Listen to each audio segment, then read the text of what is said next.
ইতিহাস থেকে জানা যায় নালন্দা বিশ্ববিদ্যালয়টি চতুর্থ শতাব্দীর শেষের দিকে অথবা পঞ্চম শতাব্দীর শুরুর দিকে প্রতিষ্ঠিত হয়, যা ছিল তক্ষশিলার পরেই বিশ্বের সর্বাধিক প্রাচীন বিশ্ববিদ্যালয় এবং প্রথম আবাসিক বিশ্ববিদ্যালয়। গুপ্ত রাজবংশ কর্তৃক এই বিশ্ববিদ্যালয়টি প্রতিষ্ঠিত হয়েছিল এবং গুপ্ত রাজবংশের প্রথম চন্দ্রগুপ্ত অথবা সমুদ্রগুপ্ত নালন্দা বিশ্ববিদ্যালয় প্রতিষ্ঠা করেছিলেন বলে মনে করা হয়। নালন্দা বিশ্ববিদ্যালয়ের অবস্থান ছিল বর্তমান ভারতের বিহার প্রদেশের রাজগীরে। নালন্দা ছিল মূলত একটি গ্রামের নাম এবং নামকরণের অনেকগুলো ধারণার মধ্যে একটি ধারণা হলো নালন্দা গ্রামের নাম অনুসারেই এর নামকরণ করা হয় নালন্দা বিশ্ববিদ্যালয়। নালন্দা শব্দের অর্থ দানে অকৃপণ। বিদ্যাদান ও বিস্তরণে নালন্দা সত্যিই অকৃপণ ছিল। আমরা সেসব কথাই জানবো এক এক করে। মাঝামাঝি সময়ে নালন্দা বিশ্ববিদ্যালয়টি বৌদ্ধ সম্রাট দ্বারা এবং শেষ পর্যায়ে পাল রাজাদের দ্বারা পরিচালিত হয়। জানা যায় নালন্দা বিশ্ববিদ্যালয়ের পুরো কমপ্লেক্সটি লাল ইটের চওড়া এবং উঁচু দেয়ালে সুরক্ষিত ছিল। পুরো বিশ্ববিদ্যালয় ক্যাম্পাসটি ছিল 15 বর্গ কিলোমিটার এলাকা জুড়ে বিস্তৃত এবং এর মধ্যে কেবল 10 ভাগ খনন করা হয়েছে, আর বাকি ধ্বংসাবশেষ এখনও মাটির নিচে রয়ে গেছে। নালন্দা বিশ্ববিদ্যালয়ের প্রতিষ্ঠার সময়টির কথা একবার লক্ষ্য করুন।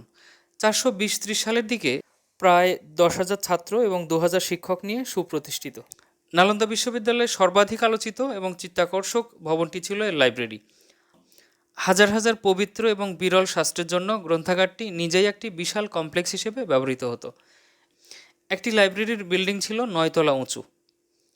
ওই সময়ে বিশ্ববিদ্যালয়টিতে শল্যবিদ্যা, হেতুবিদ্যা, চিকিৎসাবিদ্যা, দর্শনশাস্ত্র, ধর্মশাস্ত্র, বৌদ্ধ ধর্ম, জ্যোতির্বিজ্ঞান, গণিত, শরীরতত্ত্ববিদ্যা, সঙ্গীত, চিত্রকলা এসব বিষয় পড়ানো হতো। নালন্দা বিশ্ববিদ্যালয় প্রতিষ্ঠার বহু পরে পশ্চিমা বিশ্বের বড় বড় বিশ্ববিদ্যালয়গুলি প্রতিষ্ঠিত হতে শুরু করেছে।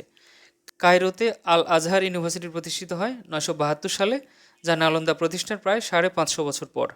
তারপর ইটালির বোলোঙ্গা ইউনিভার্সিটি প্রতিষ্ঠিত হয় 1088 সালে এবং যুক্তরাজ্যের অক্সফোর্ড ইউনিভার্সিটি 1096 সালে অস্তিত্ব লাভ করে, যা 1167 সাল থেকে পূর্ণাঙ্গভাবে কাজ করতে শুরু করে। বিখ্যাত কেমব্রিজ ইউনিভার্সিটি জন্ম নেয় 1231 সালে, আর আমেরিকার প্রথম বিশ্ববিদ্যালয় হার্ভার্ড ইউনিভার্সিটি প্রতিষ্ঠিত হয় 1615 সালে। চীনা পরিব্রাজক হিউয়েনসাংয়ের বিবরণী থেকে জানা যায় নালন্দার শিক্ষা ছিল সম্পূর্ণ বিনামূল্যে। থাকা, খাওয়া, চিকিৎসা সবই ছিল বিনামূল্যে। মূল ব্যয় বহন করতেন দেশের রাজা। জনসাধারণও স্বেচ্ছাপ্রণোদিত হয়ে সন্ন্যাসী এবং ছাত্রদের জন্য খাদ্যদ্রব্য, বস্ত্র ইত্যাদি দান করতেন।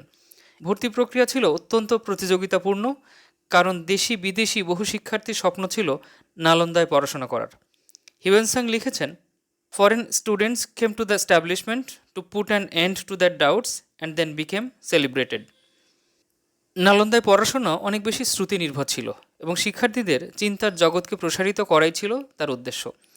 বস্তুগত প্রাপ্তি এই শিক্ষার উদ্দেশ্য ছিল না মোটেই, বরং শিক্ষালাভের মূল উদ্দেশ্য ছিল নলেজ ফর নলেজ সেক। অনেক বেশি আলোচনা, যুক্তি, পাল্টা যুক্তির আশ্রয়ে অধ্যয়ন চলত। হিউয়েনসাং আরও লিখেছেন, there eminent and accomplished men assemble in crowds, discuss possible and impossible doctrines, and after having been assured of the excellence of their opinions by wise men, become far famed for their wisdom. এবার ভাবুন তৎকালীন ভারতবর্ষ কতটা এগিয়ে ছিল আমাদের বঙ্গদেশ। ভারতের বিহার, মানে যেখানে নালন্দা বিশ্ববিদ্যালয়টি প্রতিষ্ঠিত হয়েছিল, তা আমাদের বাংলা অঞ্চল থেকে কিন্তু খুব দূরে নয়, বরং আমাদের সাথে ওতপ্রোতভাবে সংযুক্ত ছিল। সাথে কি আর বলা হতো, what Bengal things today, India will think tomorrow, and the rest of the world will think the day after tomorrow? বিখ্যাত ইতিহাসবিদ নিহার রঞ্জন রায় তার বিখ্যাত গ্রন্থ বাঙালির ইতিহাস আদি পর্বে লিখছেন, নালন্দার মহাবিহারের সঙ্গে ষষ্ঠ-সপ্তম শতকীয় বাংলার জ্ঞান বিজ্ঞান ও শিক্ষা দীক্ষার ঘনিষ্ঠ যোগাযোগ ছিল এবং বাংলার শিক্ষার্থী, আচার্য, রাজবংশ নালন্দা মহাবিহারের সংবর্ধনের যে প্রয়াস করিয়াছেন তাহা তুচ্ছ করিবার মতো নয়। এই মহাবিহারের মহাচার্য বিস্মৃত কীর্তি শিলভদ্র ছিলেন সমতটের ব্রাহ্মণ্য রাজবংশের অন্যতম সন্তান এবং তিনি ছিলেন হিউয়েনসাংয়ের গুরু। একই গ্রন্থে ঐতিহাসিক নিহাররঞ্জন রায় আরও উল্লেখ করছেন, বিক্রমশীল বিহারের প্রতিষ্ঠাতাই তো ছিলেন পালরাজ, ধর্মপাল স্বয়ং, এবং অদন্তপুরী ও নালন্দায় এ পর্বের বিদ্যার্থী ও আচার্যদের অধিকাংশই বাঙালি। নালন্দা বিশ্ববিদ্যালয়ের একমাত্র এই শিলভদ্রই সমস্ত শাস্ত্র ও সূত্রে সুপণ্ডিত ছিলেন। এই বৌদ্ধ সন্ন্যাসী ও দার্শনিকের জন্ম হয় 529 সালে এবং তিনি হিউয়েনসাংয়ের গুরু হিসেবেই সবচেয়ে বেশি পরিচিত। তার গুরু ছিলেন ধর্মপাল। হিউয়েনসাংয়ের বিবরণী থেকে জানা যায় শিলভদ্র 30 বছর বয়সে একটি ধর্মীয় বিতর্কে দক্ষিণ ভারতের একজন ব্রাহ্মণকে পরাজিত করার পরে রাজা তাকে পুরস্কার হিসেবে একটি নগরীর রাজস্ব গ্রহণ করার প্রস্তাব দিয়েছিলেন, যা শিলভদ্র গ্রহণ করেননি। পরে তিনি সেখানে শিলভদ্র বিহার নামে একটি মঠ স্থাপন করেছিলেন এবং সেই নগরীর রাজস্ব দিয়ে এটি পরিচালনা করা হতো। পরে তিনি নালন্দায় চলে আসেন এবং জীবনের শেষ দিন পর্যন্ত এখানেই অধ্যাপনা করেন। একটি বিশ্ববিদ্যালয়ের মান কেমন তা অনেকখানি বোঝা যায় সেখানে কী ধরনের মানুষ তৈরি হয় তাই দিয়ে। এবার দেখি নালন্দা বিশ্ববিদ্যালয়ে মহাচার্য শিলভদ্র ছাড়া বিখ্যাত আর কারা কারা অধ্যয়ন ও অধ্যাপনা করেছেন। ধর্মপাল। হিউয়েনসাংয়ের বিবরণী অনুসারে ধর্মপালের জন্ম 490 সালে ভারতের তামিলনাড়ুর কাঞ্চিপুরমে। তিনি একজন উচ্চপদস্থ আধিকারিকের পুত্র এবং রাজার কন্যার সাথে বিবাহ বন্ধনে আবদ্ধ হন, কিন্তু বিবাহের উৎসবের প্রাক্কালে তিনি পালিয়ে যান। তিনি নালন্দায় এসে আচার্য দিগনাগের ছাত্র হিসেবে পড়াশোনা করেছিলেন। তিনি যোগশাস্ত্রের পণ্ডিত ছিলেন এবং পরবর্তীতে তিনি বিশ্ববিদ্যালয়ের আধ্যাত্মিক পদে স্থলাভিষিক্ত হন এবং তিনি তার শেষ বছরগুলি বোধিগাছের কাছে কাটিয়েছেন এবং সেখানেই মারা যান। ধর্মপাল একটি তত্ত্ব উদ্ভাবন করেন এবং তা হলো বাহ্যিক জিনিসের কোনো অস্তিত্ব নেই এবং চেতনাই কেবল অস্তিত্বশীল। আর্যভট্ট। আর্যভট্ট 476 সালে বর্তমান ভারতের বিহারের পাটনায় জন্মগ্রহণ করেন এবং ভারতীয় গণিত ও ভারতীয় জ্যোতির্বিদ্যার শাস্ত্রীয় যুগের প্রথম গণিতবিদ, জ্যোতির্বিদদের মধ্যে প্রথম ছিলেন তিনি। তিনি একসময় নালন্দা বিশ্ববিদ্যালয়ের প্রধান হিসেবে দায়িত্ব পালন করেন। তিনিই বিখ্যাত আর্য সিদ্ধান্তের প্রণেতা। সব কিছু ছাপিয়ে তাঁর সবথেকে বড় অবদান হলো তিনি শূন্য মানে জিরো আবিষ্কার করেন, যা পৃথিবীতে গণিতশাস্ত্রে যুগান্তকারী একটি আবিষ্কার। অতীশ দীপঙ্কর। আনুমানিক 980 সালে জন্মলাভ করা বাংলার বিক্রমপুরের মানুষ জ্ঞানতাপস অতীশ দীপঙ্কর ছিলেন নালন্দা বিশ্ববিদ্যালয়ের স্নাতক। 12 বছর বয়সে নালন্দায় তিনি ভর্তি হন এবং আচার্য বোধিভদ্র তাকে শ্রমণ রূপে দীক্ষা দেন। দীক্ষা গ্রহণের পর তার নাম হয় দীপঙ্কর শ্রীজ্ঞান। নালন্দা থেকে 18 বছর বয়সে তিনি সর্বশাস্ত্রে পাণ্ডিত্য অর্জন করেন। নালন্দা শিক্ষকদের গভীর জ্ঞান চীন, কোরিয়া, জাপান, তিব্বত, মঙ্গোলিয়া, তুরস্ক, শ্রীলঙ্কা এবং দক্ষিণ পূর্ব এশিয়ার মতো দূরবর্তী স্থানের পণ্ডিতদের আকর্ষণ করেছিল। এই বিদ্বানরা এই অনন্য বিশ্ববিদ্যালয়ের পরিবেশ, আর্কিটেকচার এবং শেখার বিষয়ের নানান স্বাক্ষর রেখে গেছেন। সর্বাধিক বিস্তারিত বিবরণগুলি চীনা পণ্ডিতদের কাছ থেকে এসেছে এবং এদের মধ্যে সবথেকে উল্লেখযোগ্য হল হিউয়েনসাং, যার বিবরণী থেকে নালন্দা সম্পর্কে সবথেকে বেশি জানা যায়। প্রাচীন ভারতে গুরুকুলে বা আশ্রমের শিক্ষায় একসময় শিক্ষালাভের অধিকার ছিল কেবল ব্রাহ্মণ সন্তানদের। বৌদ্ধ বিহার কেন্দ্রিক শিক্ষা ব্যবস্থায় সেই বাধা কেটে যায়। নালন্দা বিশ্ববিদ্যালয়ের একটি চমৎকার বিষয় ছিল এবং তা ছিল এর সর্বজনীনতা।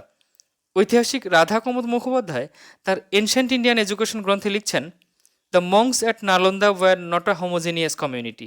দে were drawn from different denominations of the Buddhist church and carried into the university all the strife and discord of its different sects and schisms. Nalanda বিশ্ববিদ্যালয় বহির্বিশ্বে কতটা বিখ্যাত ছিল তারও প্রমাণ পাওয়া যায় নানাভাবে। ঐতিহাসিক রাধা কুমুদ মুখোপাধ্যায় তার এনশিয়েন্ট ইন্ডিয়ান এডুকেশন গ্রন্থে আরও লিখছেন, the success of Nalanda as seat of learning is singularly demonstrated by the demand of foreign countries for the services of its trained scholars in introducing to them the saving knowledge and wisdom of India which they were so keenly seeking.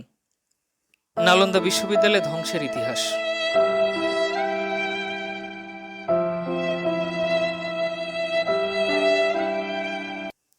1197 সালে গৌরবময় নালন্দা বিশ্ববিদ্যালয় তার অস্তিত্ব হারিয়ে ফেলল, যখন পশ্চিমা বিশ্বের বড় বড় বিশ্ববিদ্যালয়গুলি সবে প্রতিষ্ঠিত হতে শুরু করেছে। নালন্দা বিশ্ববিদ্যালয় ধ্বংস করার মাধ্যমে জ্ঞানের উৎপত্তি ও তার বিস্তরণও যেন পূর্ব থেকে পশ্চিমে স্থানান্তরিত হলো। কে কিভাবে ধ্বংস করলো নালন্দা বিশ্ববিদ্যালয়? প্রথমে দেখি এনসাইক্লোপিডিয়া ব্রিটানিকা কি বলছে। Nalanda continued to flourish as a center of learning under the Pala dynasty, and it became a center of religious sculpture in stone and bronze. Nalanda was probably sacked during the Muslim raids in Bihar and never recovered. আর বোধহয় বুঝতে অসুবিধা হয় না কে বা কারা ধ্বংস করেছিল নালন্দা বিশ্ববিদ্যালয়। সেটি আরও পরিষ্কার করে বুঝতে এবার একটু ইতিহাসের আশ্রয় নেওয়া যাক। বিখ্যাত ইতিহাসবিদ স্টোরি অফ সিভিলাইজেশনের রচয়িতা উইল ডুরান্ট তার গ্রন্থের প্রথম ভলিউম আর ওরিয়েন্টাল হেরিটেজ গ্রন্থে লিখছেন, The Mohammedans destroyed all the monasteries, Buddhist or Hindu, in northern India. Nalanda was burnt into the ground in 1197 and all its monks were slaughtered. We can never estimate the abundant life of ancient India from what these fanatics spared. Persian ঐতিহাসিক মিনহাজ আল সিরাজ তার তাবাকাত ই নাসরি গ্রন্থে লিখছেন, with its high wall, its large buildings, Nalanda seemed like a well-endowed fortress to Ikhtiaruddin and his force. He advanced upon to it with 200 horsemen and suddenly attacked the place. The greater number of inhabitants of that place were Brahmins, and the whole of those Brahmins had their heads shaven, and they were all slain. There were a great number of books there, and when all these books came under the observation of the Mussulmans, they summoned a number of Hindus that they might give them information respecting the import of those books. But the whole of the Hindus had been killed. On being acquainted with the contents of the books, it was found that the whole of that fortress and city was a college, and in the Hindu tongue they call a college Bihar. তিনি আরও লিখেছেন, when that victory was effected, Muhammadi Bakhtiar returned with his great booty and came to the presence of the beneficent Sultan Kutubuddin Aibak and received great honor and distinction. এবার তাহলে আমরা সরাসরি ইখতিয়ারউদ্দিন মোহাম্মদ বিন বখতিয়ার খিলজির নাম পাচ্ছি, যার নেতৃত্বে ধ্বংস করা হয়েছিল নালন্দা বিশ্ববিদ্যালয়। বাঙালি ঐতিহাসিক দীনেশচন্দ্র সেন তার ইতিহাসের প্রামাণ্য দলিল বৃহৎবঙ্গের প্রথম খণ্ডে লিখছেন, মোহাম্মদ বখতিয়ার যেমনি কুৎসিত দর্শন ছিলেন তেমনি খুব ক্রূর ও নির্মম ছিলেন। বিহারে তিনি এরূপ নির্বিচারে হিন্দুদিগকে হত্যা করিয়াছিলেন যে সংঘারামের সম্বন্ধে মোটামুটি কয়েকটা প্রশ্ন করিয়া বিষয়টা জানিবার চেষ্টা করিয়া শুনিলেন নগরে একটিও হিন্দু নাই। একটা বিরাট সংঘারামকে তাহারা দুর্গ বলিয়া ভ্রম করিয়া আক্রমণ করিলেন। মুণ্ডিত মস্তক নিরীহ বৌদ্ধাচার্যগণকে শত্রু সেনাপতি মনে করিয়া অসহায় অবস্থায় ও অরক্ষিতে তাহাদের জীবন নষ্ট করিলেন। তখন পর্যন্ত খিলজি বুঝিতে পারেন নাই তিনি শত শত একান্ত নিরীহ অধ্যয়নরত শ্রমণগণের প্রাণ নষ্ট করিয়াছেন। তাহার চক্ষু আসিয়া ঠেকিল বিহারের বিরাট পাঠাগারের প্রাচীরের নিকট। তাহলে তার সন্দেহের অবকাশ থাকে না প্রাচীন ভারতের জ্ঞান বিজ্ঞানের আধার নালন্দা বিশ্ববিদ্যালয়কে কারা কিভাবে ধ্বংস করেছিল। যারা মনে করেন বাঙালি তথা ভারতীয়রা চিরকাল অশিক্ষিতই ছিল আর ইংরেজরা এসে আমাদের শিক্ষিত হওয়ার সুযোগ করে দিয়ে গেছে, এই ভিডিওটি তাদের জন্য কাজের হতে পারে। যারা মনে করেন ইংরেজরা আসার আগে আমাদের তৎকালীন ভারতের শিক্ষা ব্যবস্থা বলতে কিছুই ছিল না, এই ভিডিওটি তাদের জন্যে ফুড ফর থটস হতে পারে। বিশ্বের ইতিহাসে আমরাই যে প্রথম আক্ষরিক অর্থেই একটি আন্তর্জাতিক বিশ্ববিদ্যালয় গড়ে তুলেছিলাম তার প্রমাণ তো পাওয়া গেল এই ভিডিওতে। ভিউয়ার্স, আমার এই ভিডিওটি আপনাদের ভালো লাগলে লাইক দিতে এবং শেয়ার করতে ভুলবেন না, এবং আমার চ্যানেলে নতুন হয়ে থাকলে আপনারা আমার চ্যানেলটি সাবস্ক্রাইব করবেন, আর যারা আগে থেকেই সাবস্ক্রাইব করেছেন থ্যাংক ইউ ভেরি মাচ। সবাই অনেক ভালো থাকবেন।